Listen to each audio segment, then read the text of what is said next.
Hey guys, thanks for joining me for another Dissidia Final Fantasy Opera Omnia video. Today we're going to do an updated character guide on Cloud, who just got his FR, which a lot of people are really hyped for. Cloud, if you're not familiar, he is a very good damage dealer that has a lot of utility in his kit, which is really good for him being a damage dealer that has that utility. It's going to help him age really well. So in this video, we'll talk about the utility. We'll talk about all the stuff that he can do, right? So let's go ahead. We're going to look at his calls, his artifacts, and his spheres. And we have to mention he's a unique character in that he has the most weapons out of any character in the game, and we got to talk about those and how to get them because they're really important to his kit, right? So first we're going to start with the calls. His calls are actually quite good. His calls don't do any special effects in terms of like buffs or anything like that, but they're just like good on their own, like as an attack, right? So finishing touch, the big thing with this is it will launch a target and make the other targets launchable. So it's just like a nice on-demand launch for at least an attack. Now, nowhere as good as range, right? Because range, you can hold that out for a whole BT phase, but it's just nice that it's there. And then the second one is just a nice little 2-turn delay. And we have seen this be very useful on certain events. Like, I believe it was Quistis when she came out. Like, having that delay on hand was really, really important and helpful in the fight. Because the boss did, like, an aura, and it's like, you got to delay them right now. Otherwise, they do stupid things. So, yeah, a call like this can definitely have some use, right? All right, so let's go to Cloud.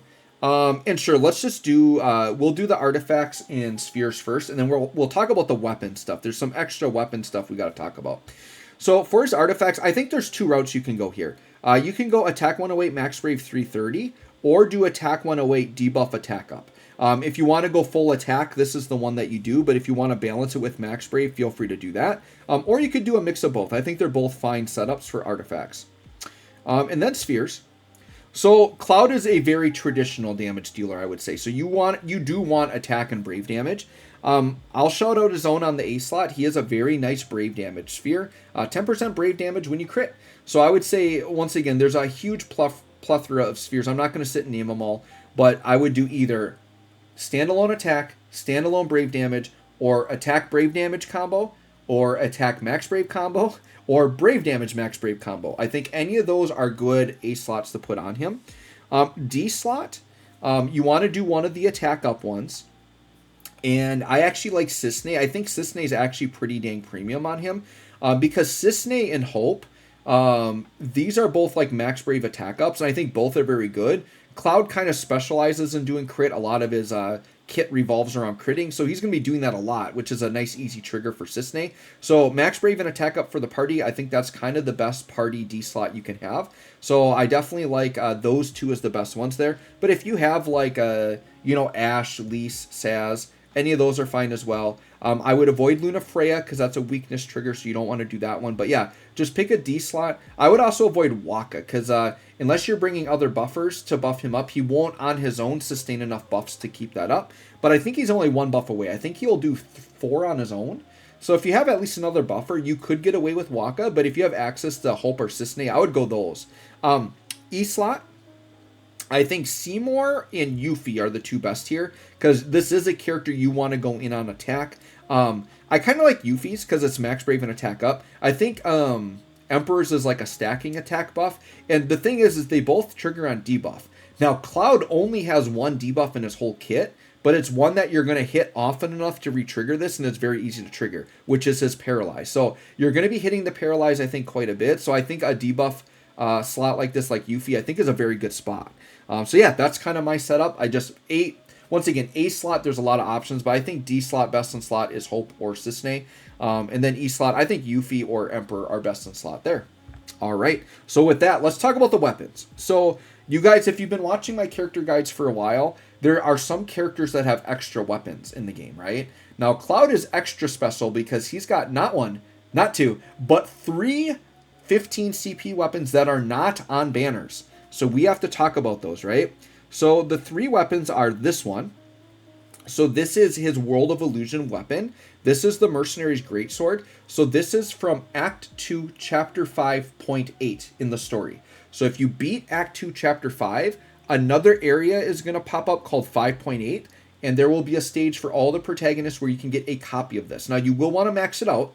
So once you get that copy, you can max it out with either Power Stones, or you can just go into the weapon token shop and just buy extra copies, okay?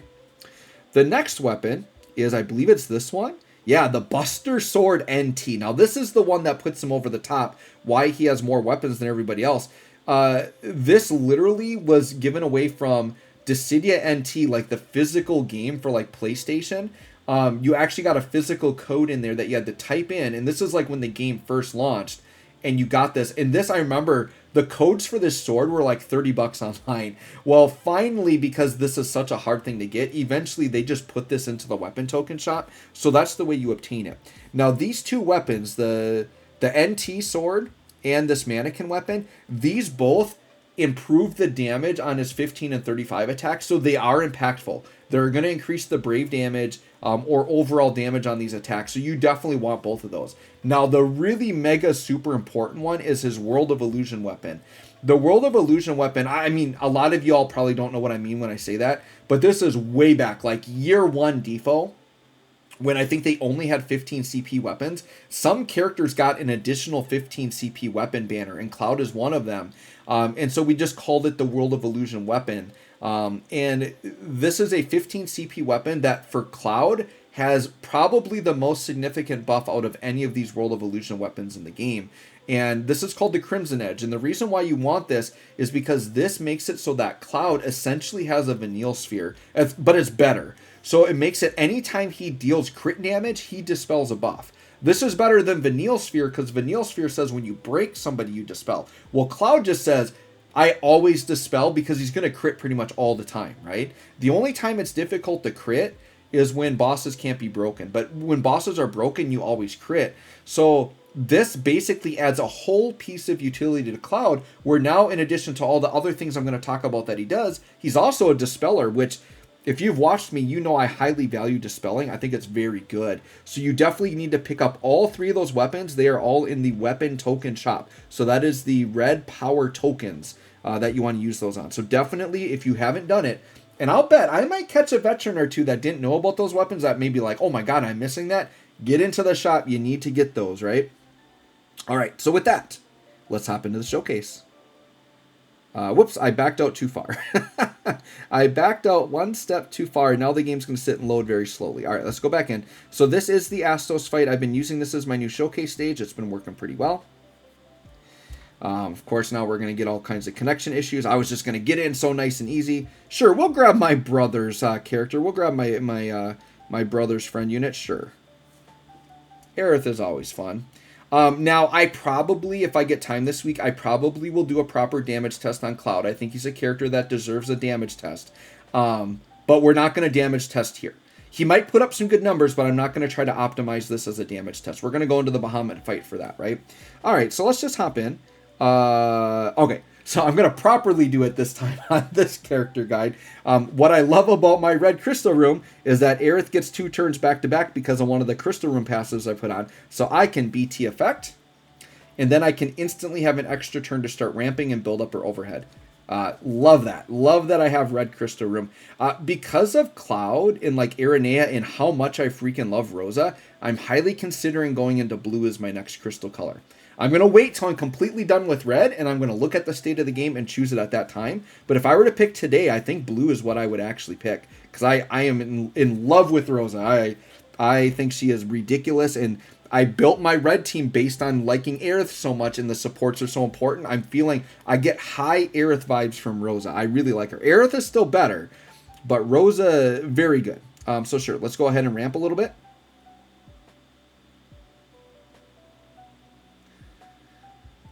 Sure, let's go ahead and do it. Now, Cloud, I think I will do in this showcase, I will do a kind of a proper like normal ramp setup, and then we'll try like a burst phase with Cloud and see what we can do, right? Let's see, what do I got to put on here? Sure, we'll drop the Rydia down. We'll drop some Rydia down here.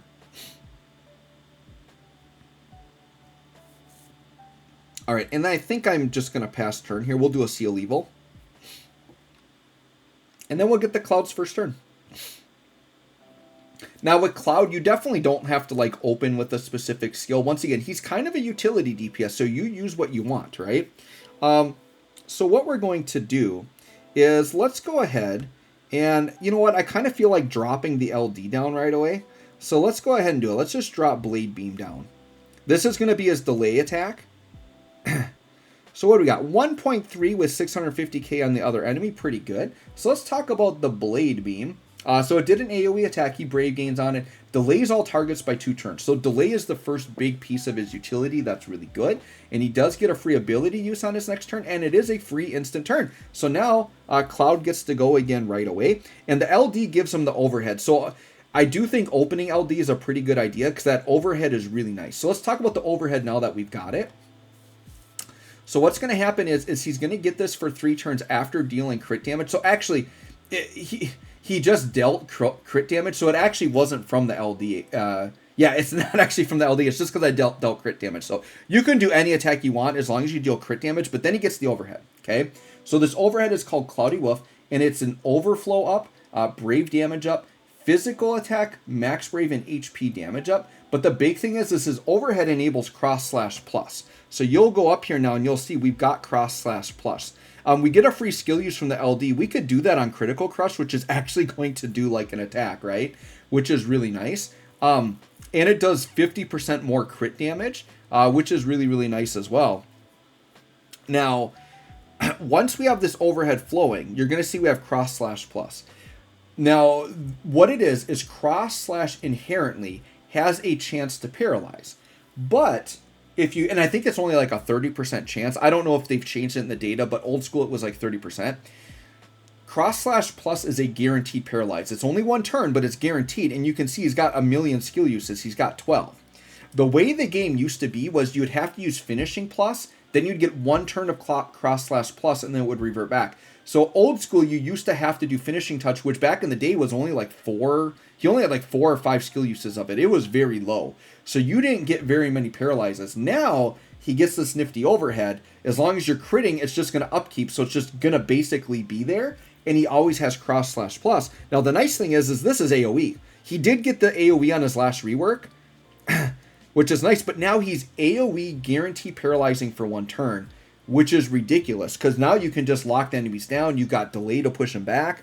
It's very, very nice. So yeah, definitely love the cross/plus there. Rosa, I think it's time for Rosa. Let's throw down 1 Prey, just so we have the prayer buffs up. And then we are going to throw down her BT effect. And actually, do I need to do a call here? Sure, we'll do Raijin. I like to be really safe during a showcase. That's why Rydia and Raijin are like attached to my hip. We just bring them in, make sure we're safe as we can be. And then we're going to drop your BT effect, which in turn is dropping Paladin Cecils from the sky. We always like dropping. Rosa likes dropping husbands from the sky. Why not? You know, why would you rain spears when you can just rain your husband down? Well, it's looking a little cloudy. Cloudy with the chance of Paladin Cecil, I would say. There he is. There he is. I really want Paladin Cecil himself to get a nice rework because he used to be so top tier and he's been so trash for a while. All right, let's do finishing touch. This is your launchy launch button, so we're going to hit that. Another great utility option there, right? Let's see, how much damage is he doing here on a launch? This is just straight normal damage, no force multiplier. Yeah, 3.2 million. Like, that's up there, dude. If you're hitting 3 mil plus on an attack, that's very, very good, right? Tifa still can do like 4 mil on a launch, which it's kind of crazy how good she still is. But the finishing touch, it's going to Brave Gain scale on his attack. He did a 9 HP dump there, which is pretty crazy. Brave Gains between, it initiates a launch guaranteed, and it will make the other non-targets launchable, and it will extend his buffs by 1 turn. He gets a max brave up, physical attack up, and a crit rate up on that, right? So he gets a bulk of his buffs from that attack, which is very good. Aerith, what do we do with you? I guess let's start ramping a little bit.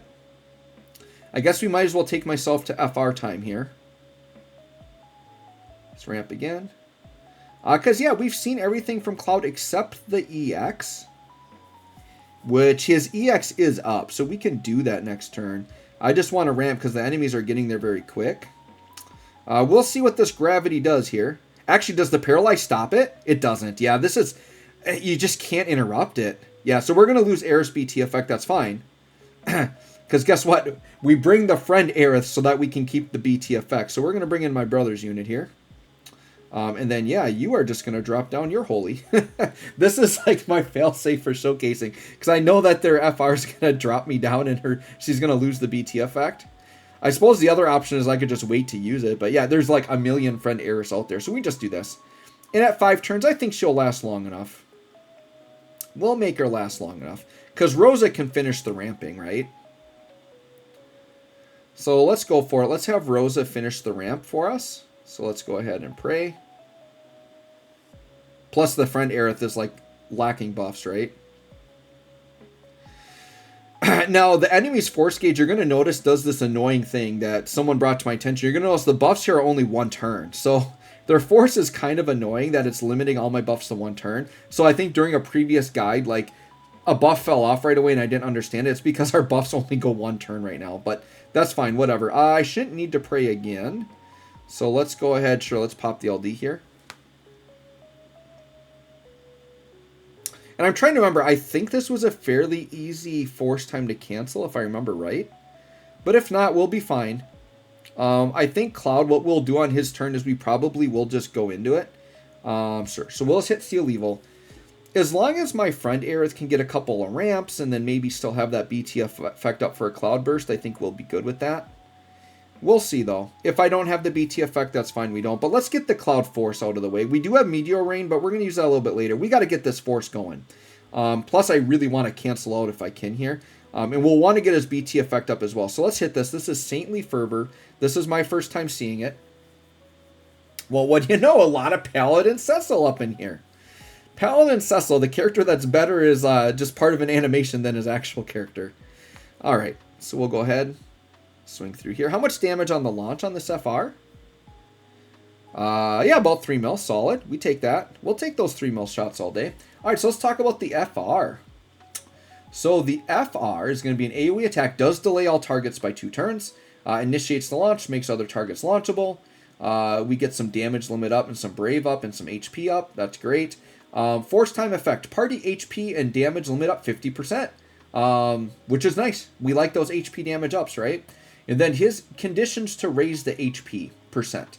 You have to deal crit brave damage, which every character can do fairly easily. 45% for that. And then attacking a stunned enemy, which Cloud, you can see, he can lock them down very easily. And then with the delay, he can just push the enemies back so that they hold on to that paralyze. So a pretty easy 75% there we got for Cloud, right? So Rosa, I think Rosa's, yeah, sure, we'll just echo. We'll echo out. Let's do it. See what Cloudy Boy is looking like here. All right, yeah, 98% on the echo. Very nice. The thing that Setzer and Cloud have in common, both pretty good FR effects for sure. Very flexible. All right, so friend Aerith, we are going to try to get a couple of ramps out of you. We are.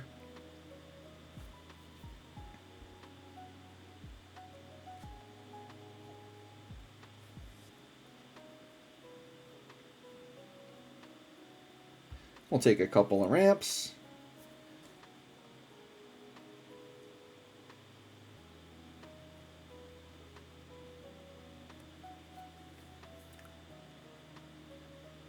All right, and then Aerith, let's drop. Sure, let's hit a Fury Brand, that's fine.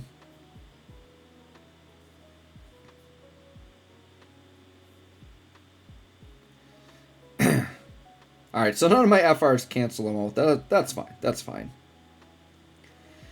All right, so Cloud is up. So here's something you can do with Cloud, by the way. So let's say it's like, let me see. This was an instant turn, right? No. Okay. Something you do with Cloud is like, all right, I want to hold on to those paralyzes, whatever. Like, you can kind of LD spam a little bit if you want to. So, like, we can hit this, and then we can just delay, right? So we could, like, delay a couple times. So what we're going to do is we're just going to try to get a high gauge for Cloud going into a burst phase. So all I'm going to do is I'm just going to double LD here because they're free instant turns. And then we'll just hop into his burst phase and we'll hit some of his other buttons we haven't seen yet, right? All right, so 621, that's a solid number, right? Solid enough to go in.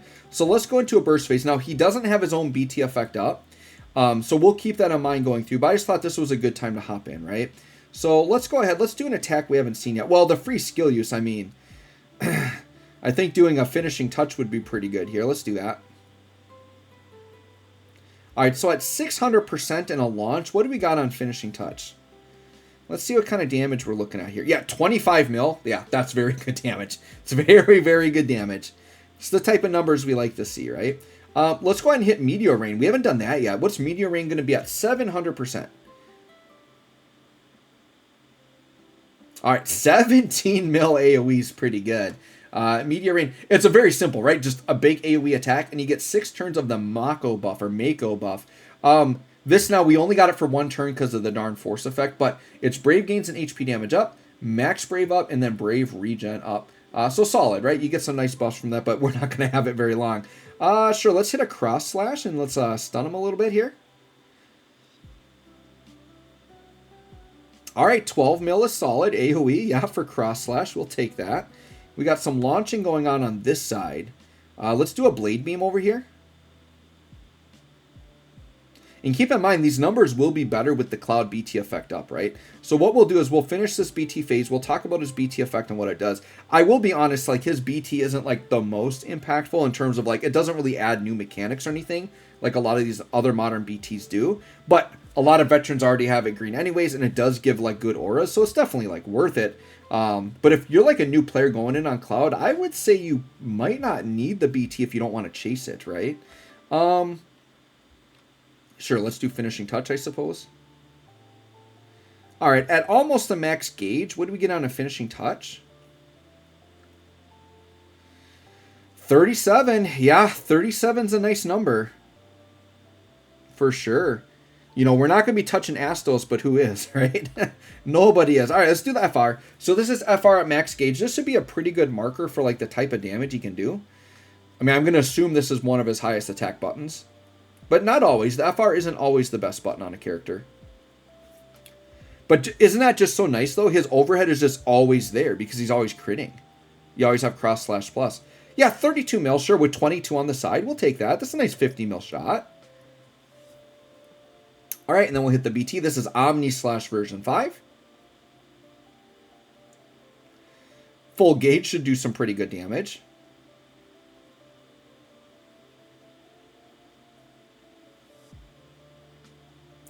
All right, so we just did, yeah, 272 mil pretty effortlessly. It's pretty good, right? On a 2-target fight, we'll take that.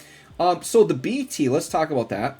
So it did the big HP attack. The burst effect is 8 turns. It's going to be an attack up, brave damage limit up, HP damage, and limit up.